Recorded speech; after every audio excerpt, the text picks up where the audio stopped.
जो आपके और हमारे मन में चल रहे कई सवालों का जवाब दे सकती है। जी हां, हम बात कर रहे हैं इस धरती के पार किसी दूसरी धरती के बारे में, दूसरी दुनिया के बारे में।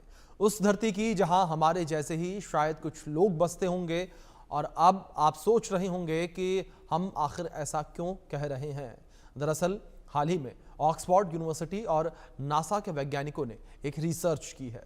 इस रिसर्च ने एक बार फिर से यूएफओ और एलियन के होने के दावे के मजबूत संकेत दिए हैं।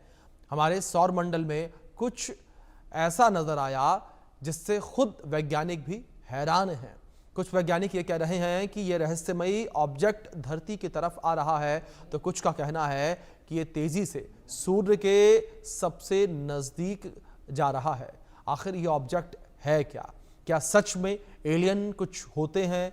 क्या सच में यूएफओ जैसा कोई ऑब्जेक्ट होता है? तमाम सवाल हैं जिनके जवाब हम अगले आधे घंटे में ढूंढने की कोशिश करेंगे। कुछ खास मेहमान भी हमारे साथ जुड़ेंगे, उनसे भी हम चर्चा करेंगे, लेकिन सबसे पहले आप रिपोर्ट देखिए। सोलर सिस्टम के बाहर यूएफओ की आहट।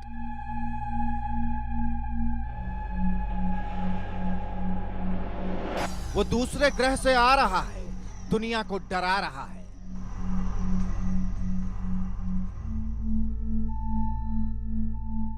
रिसर्च में सिग्नल मिला, कोई मिल गया।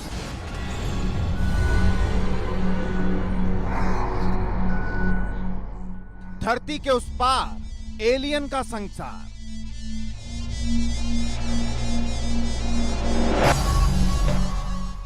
एलियन की आहट, दुनिया में घबराहट।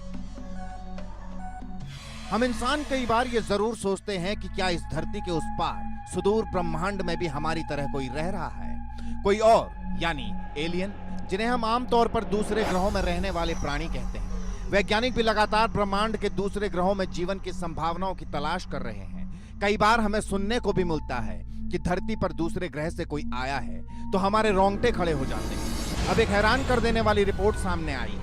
खबर क्या है, जरा तस्दीक कीजिए। हार्वर्ड यूनिवर्सिटी के वैज्ञानिकों ने एक रिपोर्ट पेश की। वैज्ञानिकों को सोलर सिस्टम के बाहर अजीब सी चीज दिखाई। इस अजीब सी चीज की रफ्तार 2.17 लाख किलोमीटर प्रति घंटे है। पहली बार इसका पता 1 जुलाई को चला था। वैज्ञानिकों ने इसे 3I एटलस नाम दिया है। चिली के रियो हार्टाडो में एक सर्वे दूरबीन में यह ऑब्जेक्ट नजर आया। यह ऑब्जेक्ट सूर्य से 670 मिलियन किलोमीटर दूर था। यह ऑब्जेक्ट स्पेसशिप है या कोई धूमकेतु? रिसर्च जारी है। नासा के वैज्ञानिकों ने भी इस पर रिसर्च की है। इस साल के अंत तक ये स्पेसशिप सूरज के सबसे करीब पहुंचेगा। इसे लेकर वैज्ञानिकों के बीच आम राय नहीं बन पा रही। जब वैज्ञानिकों ने दुनिया भर के वैज्ञानिकों से ये रिपोर्ट साझा की, तो हर जगह से इस ऑब्जेक्ट की टेलीस्कोप से जांच की गई। जांच में हैरानी वाली बात का पता चला है। बताया गया है कि ये ऑब्जेक्ट हमारी धरती या हमारे सौर मंडल का नहीं है। एक बार फिर से बता दें, इसे लेकर वैज्ञानिकों के बीच आम राय नहीं बन पा रही है। कुछ वैज्ञानिकों का कहना है ये ऑब्जेक्ट बड़ी तेजी से धरती की तरफ आ रहा है, तो कुछ का कहना है कि ये बेहद तेजी से सूर्य की तरफ बढ़ रहा है। वैज्ञानिक भाषा में ऐसे ऑब्जेक्ट को इंटरस्टेलर ऑब्जेक्ट कहा जाता है। बीते 9 वर्षों में ऐसा तीसरी बार हो रहा है। रहस्यमयी ऑब्जेक्ट ने सौर मंडल में प्रवेश किया है। इससे पहले 2017 और 2019 में भी ऐसा ऑब्जेक्ट दिखा था। वैज्ञानिक ऐसे ऑब्जेक्ट को इंटरस्टेलर ऑब्जेक्ट भी कहते हैं। इंटरस्टेलर बाहर से आते हैं और सौर मंडल से गुजरते हैं। ये ऑब्जेक्ट किसी तारे के गुरुत्वीय प्रभाव में नहीं रहते। ये ऑब्जेक्ट करीब 7 बिलियन वर्ष पुराना हो सकता है, यानी हमारे सोलर सिस्टम से करीब 3 बिलियन वर्ष पुराना। इस वक्त दुनिया भर के तमाम वैज्ञानिक इस ऑब्जेक्ट का पता करने में जुटे हैं। वैज्ञानिक पहले से मानते हैं कि धरती के उस पार भी जीवन है। किसी दूसरे ग्रह में इंसानों जैसे ही कुछ और भी इंसान रह रहे हैं। तो ये नया ऑब्जेक्ट क्या है? क्या सच में धरती की तरफ आ रहा है या तेज रफ्तार से सूरज के करीब जा रहा है? इस बारे में आगे भी कुछ नई रिपोर्ट सामने आ सकती हैं। सवाल यही है, क्या सच में एलियन होते हैं? और अगर होते हैं तो क्या सच में उनसे धरती को बड़ा खतरा है? Bureau report, India news.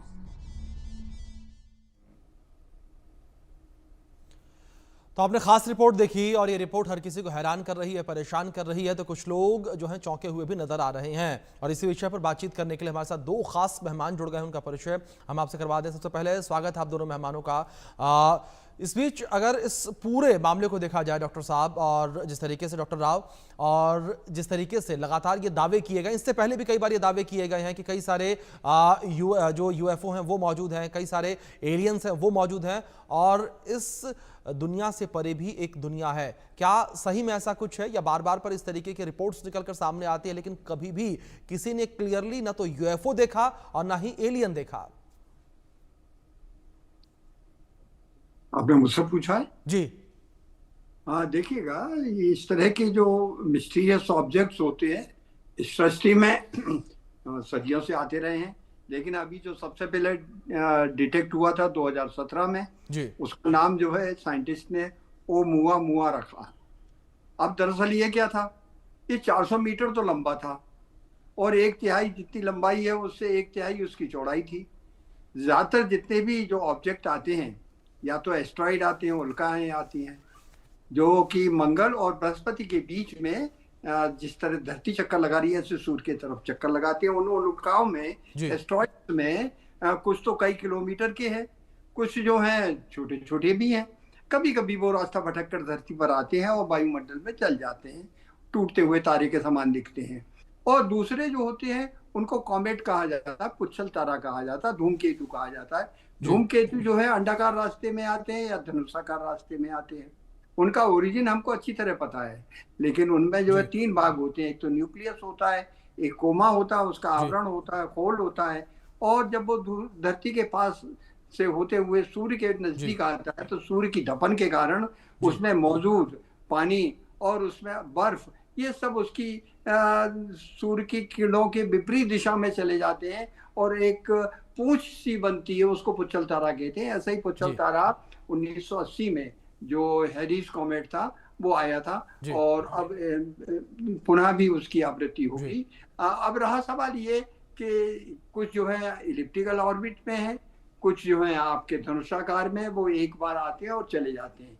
लेकिन जितने भी पुच्छल तारे आते हैं या कॉमेट आते हैं, एस्ट्रॉइड आते हैं, उनकी गति सदैव जो है सूर्य के पास आते आते गुरुत्वाकर्षण के कारण बढ़ने लगती है। और जब दूरबीन से उनको अच्छी तरह से पूछ पकड़ की जाती है तो उसमें या तो धूल या कुछ डस्ट वगैरह नजर आने लगती है। नजर मतलब उसका जब एनालिसिस किया जाता है, स्पेक्ट्रम देखा जाता है, तो ऐसा पता लगता है कि उसकी सतह पर कुछ है। लेकिन ओमुआ जो आया था 2017 में, वो 400 मीटर तो लंबा था। उसकी गति सूर्य के पास आते आते उतनी नहीं बढ़ती जितनी की समानता बढ़ती, और वो करीब 7 घंटे में एक चक्कर अपने आप ऐसे घूमता था, जिस तरह से कि कोई ऑब्जेक्ट जो है, तीर जो है घूमता हुआ जा रहा हो।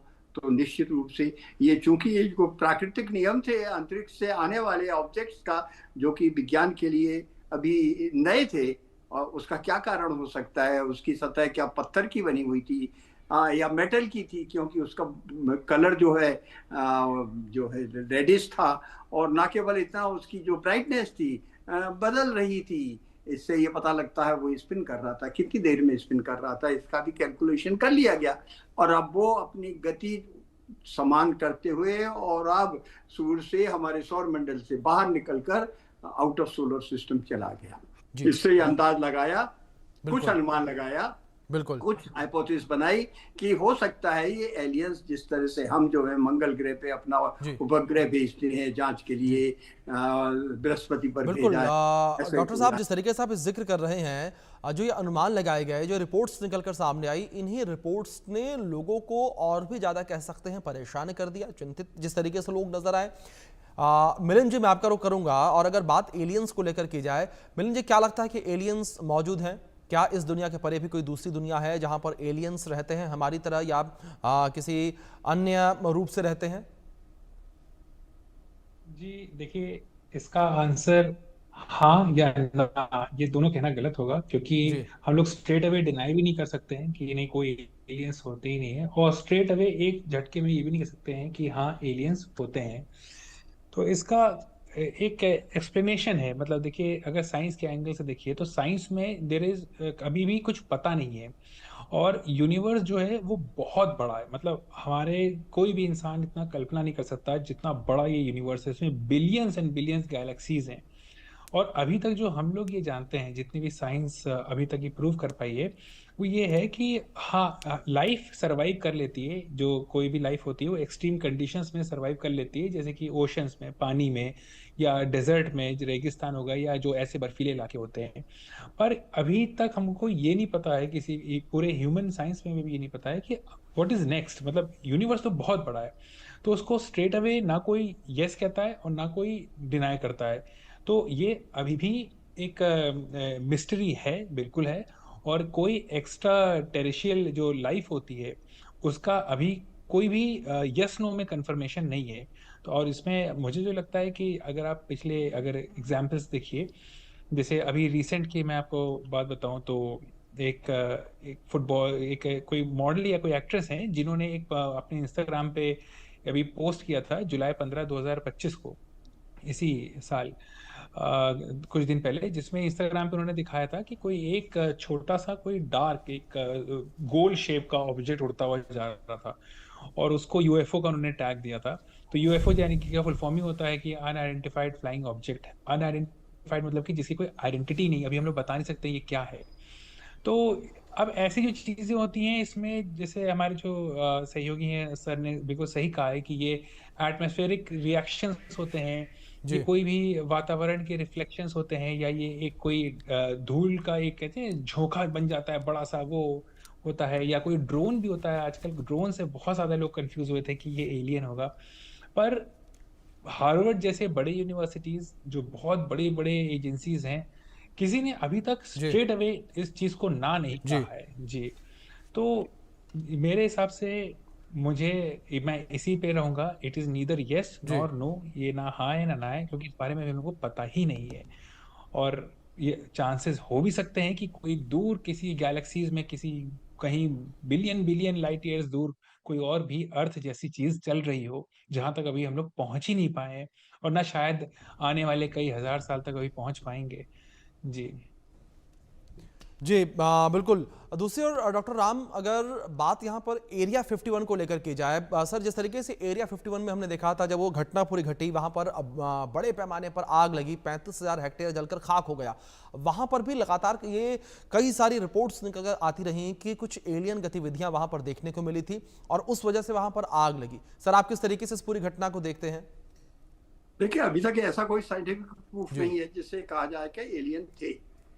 हाँ, ये भी नहीं है कि नहीं जी है। जी क्यों? जी कि जो चीज जी समझ में नहीं आती उसकी हाइपोथेसिस मानी जा सकती है। अब जैसे उड़न तस्तरियां हुआ करती थी, अनआइडेंटिफाइड फ्लाइंग ऑब्जेक्ट, वो कुछ लोगों ने देखा, वास्तव में उनका वीडियो भी बनाए। और कुछ थ्योरी ये भी है कि वो एटमॉस्फेरिक विकृति, या जो कहेंगे मिराज, जिसको कहेंगे मृग तृष्णा, उसके कारण बन रही है। तो ये अलग अलग थ्योरी है, अलग अलग ऑब्जर्वेशन है, लेकिन जी नकारा इसलिए नहीं जा सकता है कि हमारा अपना जो आकाश गंगा है, रात के अंधेरे में अगर खुले आसमान में, अंधेरा आसमान है, आप शहर के बाहर जाकर किसी पहाड़ पर या मैदान में देखेंगे तो आपको आसमान में दूधिया तारों की एक कतार नजर आएगी। उसको अपन कहेंगे आकाश गंगा, मिल्की वे।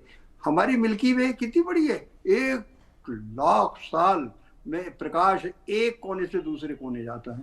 ऊपर से चला हुआ प्रकाश नीचे जो है 50,000 साल में जाता है। हमारा अपना सूर्य उसके केंद्र से 35,000 लाइट ईयर्स की दूरी पर स्थित है। जी और ये जैसे सुदर्शन चक्र जिसकी कल्पना है, उस हिसाब से ये घूम रहा है। इसमें 100 बिलियन सन है, हमारा तो अकेला एक सन है। ऐसे 100 बिलियन सन है। जी और ऐसी एक आकाश गंगा नहीं है, अरबों खरबों आकाश गंगा है। यानी समुद्र में अगर एक बूंद पानी निकालकर आप फेंक देंगे तो कहा जा सकता है कि समुद्र के पानी में कमी हो गई। लेकिन इस पूरी की पूरी सृष्टि में से हमारे सौर मंडल को क्या, हमारी आकाश गंगा को भी उठाकर फेंक दिया जाए तो जैसे कहा जाता ना, ओम पूर्णमदा पूर्णमिदम पूर्णादि पूर्णमुदच्यते पूर्णस्य पूर्णमादाय पूर्णमेवाय वशिष्यते। यानी पूर्ण में से पूर्ण निकाल दीजिए तो पूर्ण ही बचेगा। इस सृष्टि का कुछ नहीं बिगड़ेगा। इसको और आसान शब्दों में समझने के लिए अगर एक छोटी सी चींटी अपने जो उसके बच्चे हैं उनको समझाना चाहे कि दिल्ली का नक्शा कितना बड़ा है, उसको अगर बताए तो कितना कठिन काम है, लेकिन दिल्ली से लेकर मुंबई तक की दूरी अगर वो एक चींटी को बताना चाहे, इट इज इम्पॉसिबल। ठीक उसी तरीके से यहाँ पर सृष्टि इतनी विशाल है, हमारी इतनी लिमिटेशन है।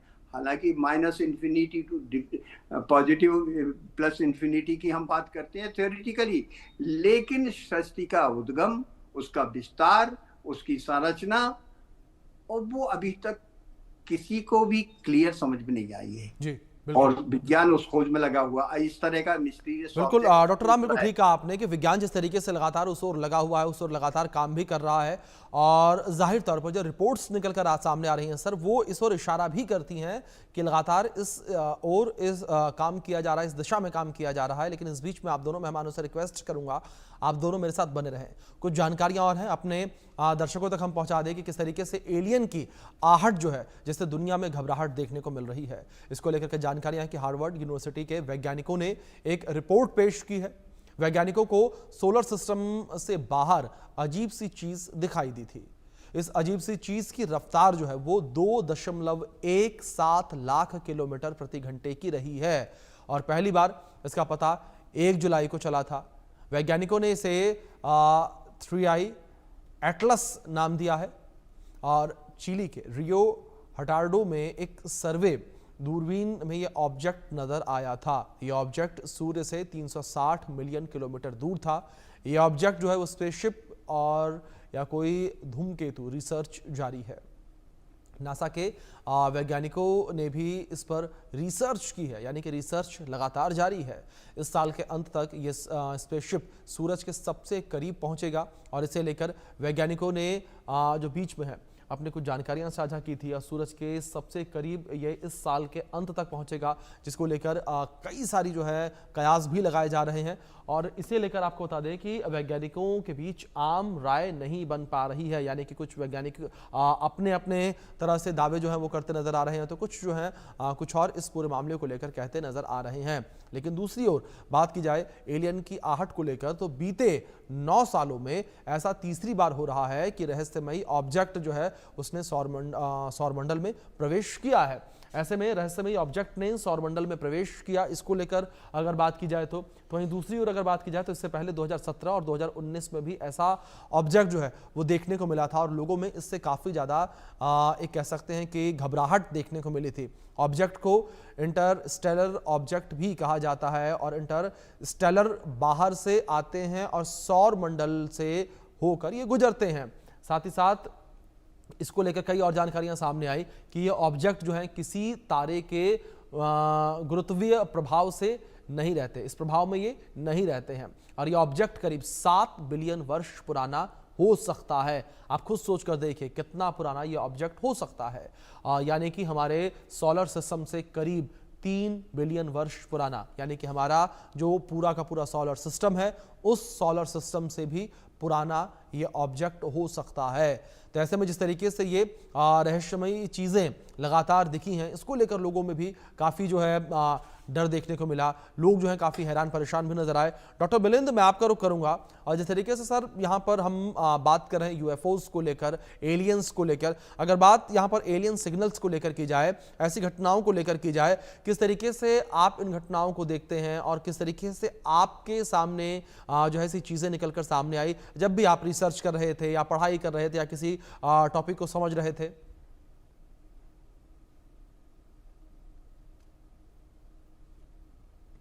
मिलिंद जी, आपका डिवाइस म्यूट है, प्लीज सर उसे अनम्यूट कर लें। हाँ, आवाज आ रही है? हाँ जी सर। जी, तो अगर एलियन सिग्नल्स की बात करते हैं तो मुझे एक मूवी याद आती है, कोई मिल गया। उसमें आपने देखा होगा वो कैसे बिल्कुल एलियन सिग्नल्स के लिए ट्रांसमिट करते थे, रिसीव करते थे। तो अगर इस पर हम लोग डिबेट करें एलियन सिग्नल्स के बारे में, देखिए एलियंस का एग्जिस्टेंस को सीधे नकार देना भी गलत होगा और सीधे स्वीकार कर लेना भी गलत होगा, क्योंकि इसके बारे में हमें पता नहीं है और हम लोग इसको भी पता कर रहे हैं। अभी बहुत सारी चीजें हैं जो नहीं पता है हम लोग को कि दूसरे गैलेक्सीज में, क्योंकि ये बहुत बड़ा यूनिवर्स है, उसमें क्या एग्जिस्टेंस है क्या नहीं। तो अभी देखिए हम लोग ने जैसे अभी नासा की बात करूं तो कितने सारे मिशंस ऐसे हैं जो कि अभी जैसे वॉयेजर की बात करिए, कितने कितने दूर जा चुका है, उसने कई सिग्नल्स भी भेजे हैं। तो कुछ लोगों ने उसको एंटिसिपेट किया है कि ये एबनॉर्मल कोई एलियन सिग्नल्स हैं, क्योंकि एलियन का देखिए शब्द का मतलब ही होता है जो नहीं पता हो, समथिंग न्यू। जी। तो जैसे एलियन का मतलब ही यही होता है। हालांकि इसको हम लोगों ने, क्योंकि आपने देखा होगा एलियंस के जो तस्वीर बनती है, अभी हम न्यूज पे आपके देख रहे थे कि कैसे वो बड़े बड़े सर होते हैं, बड़ी बड़ी आंखें होती हैं। तो इसके पीछे का भी एक पर्पस है, ये दिखाता है कि एलियन जो हैं वो ह्यूमन से भी सुप्रीम इंटेलिजेंस के हैं, तो उनका दिमाग ज्यादा तेज है। तो तो इस चीज को देखते हुए एलियन सिग्नल्स की अगर साइंटिस्ट जो बात करते हैं वो ये है कि अभी भी जैसे हमारे जो रेडियो वेव्स होते हैं, जो लाइट सेंसर्स होते हैं या इलेक्ट्रोमैग्नेटिक रेडिएशन से जिससे कम्युनिकेट करते हैं, तो इनके जरिए से हम लोग कैप्चर करने की कोशिश करते हैं कि कोई ऐसे एलियन यानी कोई ऐसा अनआइडेंटिफाइड सिग्नल्स या कोई ऐसा मिस्टीरियस कोई ऐसी चीज जो बहुत ही जो हमारे साइंस के भी अभी नहीं है, हमारे जी। साइंस के भी नोन नहीं है इसको कैप्चर करने की। और अगर कोई ऐसा इंटेलिजेंट एग्जिस्टेंस है जिसको हम लोग एक्स्ट्रा टेरेस्ट्रियल कह सकते हैं, कोई ऐसा हम लोगों से भी ज्यादा इंटेलिजेंट कोई ऐसी चीज है और या इनके पास कोई ऐसी टेक्नोलॉजी है, तो क्या पता उनके सिग्नल्स को हम लोग धरती पे कभी रिसीव कर भी सकते हैं। इसको मैंने फिर कहा, इसको नकारना भी गलत होगा, उसको जी। तुरंत स्वीकार करना भी गलत होगा। जी। फिर एक आता है, क्या हम लोगों ने कभी कोई ऐसा एलियन सिग्नल आज तक रिसीव किया है, आज तक टू डेट, कि आज जी। जैसे 17 जी। जुलाई है 2025 तक, तो इसमें तो अभी hard and fast sure shot 100% का तो नहीं है, बट हाँ हम लोगों ने मिस्टीरियस सिग्नल जरूर रिसीव किए हैं। तो जैसे कि 1977 में एक बहुत ही स्ट्रॉन्ग अनएक्सप्लेन्ड है, मतलब उसका कोई अभी भी समझ नहीं पा रहा है साइंस भी कि वो रेडियो सिग्नल्स क्या थे। वो बहुत तगड़ा रेडियो बर्स्ट आया था, मतलब कि वो एक बिग ईयर टेलीस्कोप है, एक टेलीस्कोप है जो सिग्नल रिसीव करता है, उसमें रिसीव हुआ था 1977 में। फिर उसके बाद इस तरह के और भी कई चीजें रिपीटेड इंसिडेंट्स हुए थे जिसमें ऐसे सिग्नल्स मिले थे। तो ये हो रहा था कि ये